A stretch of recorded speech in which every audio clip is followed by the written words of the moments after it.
thank you for tuning back into my channels and watching my video. If you've clicked on this video, you are obviously looking for more horsepower and more speed out of your Volkswagen Golf R. You're also probably interested in purchasing a RaceChip GTS, and you're wondering how difficult the installation would be on putting it into your car on your own. And I am just going to tell you that it's not as easy as you think it's going to be, but I'm just going to go over some guidelines. Having installed the RaceChip into my 2018 Golf R Mk7.5. So as you can see right here, we have the RaceChip GTS unit and the wiring harness that leads to where it needs to go. So one of the first things you're going to need to do for the installation is to remove the engine cover. So you want to be able to get into here because that's where all the wiring, this is where you're going to want to install your harness. But the first thing you're going to be hooking into is going to be the turbo boost pressure sensor.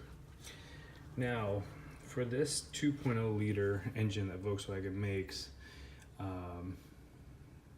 for Golfs, these are mounted transversely, which means the engine is sideways, as opposed to an Audi, which is going to be mounted in a 90-degree fashion. So in finding the turbo boost pressure sensor, it's actually going to be buried way in the front of the engine compartment. And as a lead guide, you're going to follow this harness here. It's going to stretch all the way down past the fan of the car. So the easiest way to get in there is to get underneath the front bumper, where there's going to be a protective plastic plate. Let's see if I can get you under there real quick. You can see there. So there's about 8 screws that you're going to have to remove in order to get under there. But once you get under there, you're going to be able to find it sort of tucked up midway through in the front part of the engine. If you refer to the RaceChip installation manual here, you're going to find the sensor right over there. So what you're going to want to do is to hook in harness A into that, just like that, and you're going to create that bypass as it shows right there, and you're going to want to hook it up there. So you do want to sort of drop the harness down into the engine in order to set that up, because you want to, when you get in there, make sure that you're free and clear of any moving parts in the engine. That is crucial. Make sure that the harness doesn't get caught up into it, that the fan doesn't get caught up into it. It can cause you a lot of trouble when you got the car running. So as you can see, I have the harness here running up, and there is a lot of slack, so I sort of had to wind it around like a snake.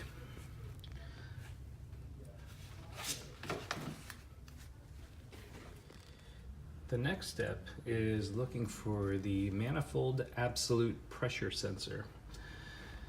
Obviously, it's a very strange name, and you know, it's not something I would usually refer to normally in an engine, but you know, with these turbo engines, we have a few components that are a little different. So in finding the manifold absolute pressure sensor, that's actually located right here in the front.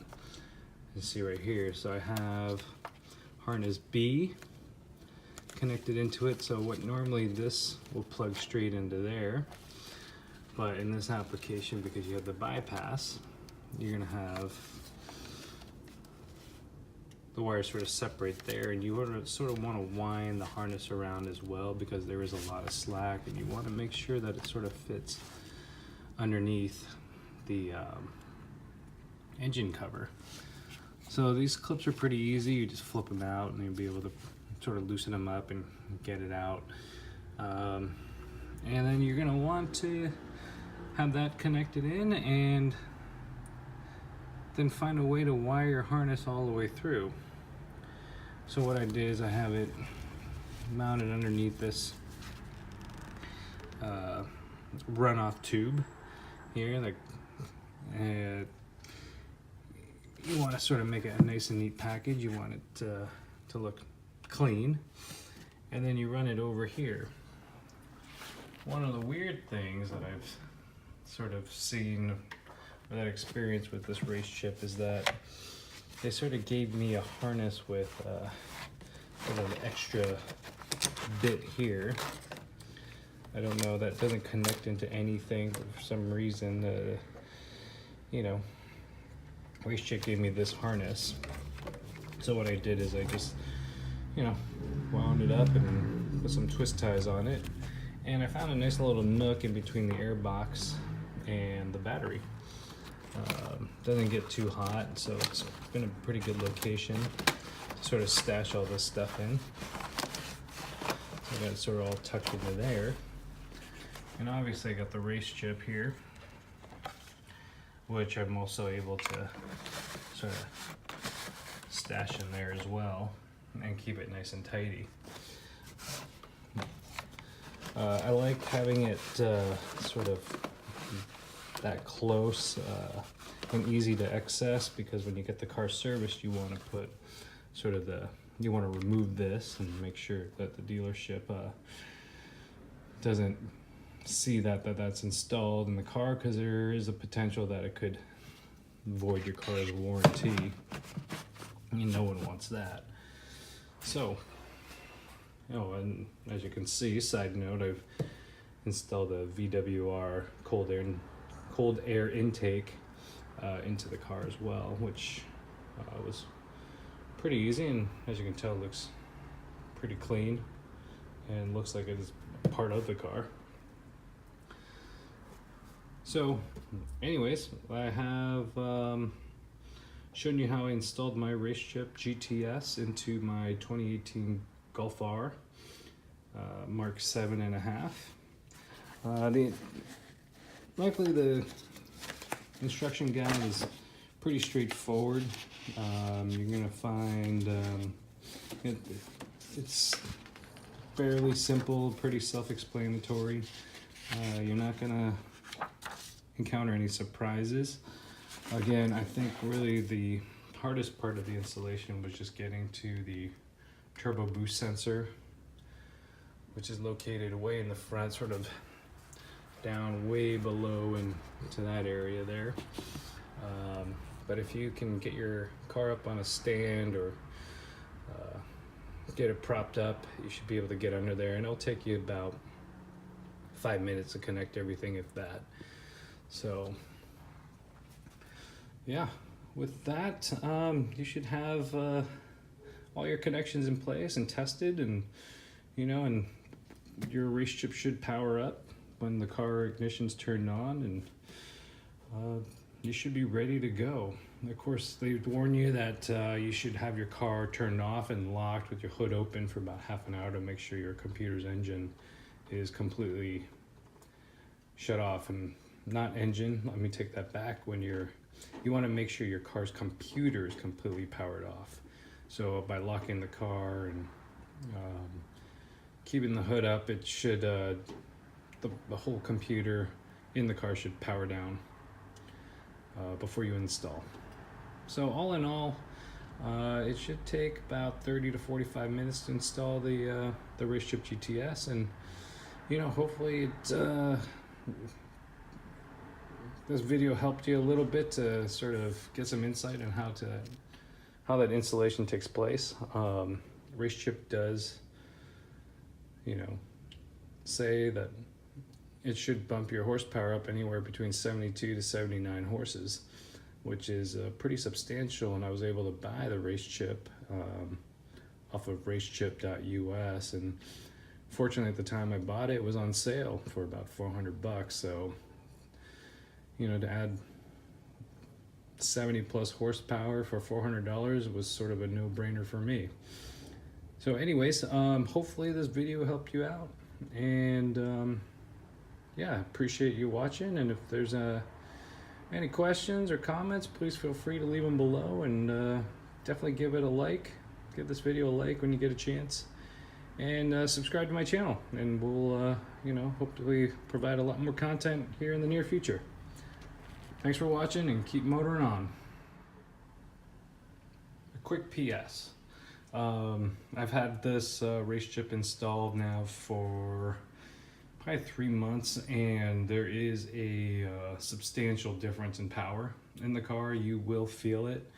I got my GTS with the Bluetooth app, so I'm able to change the settings through my phone as I'm driving, as it connects through Bluetooth.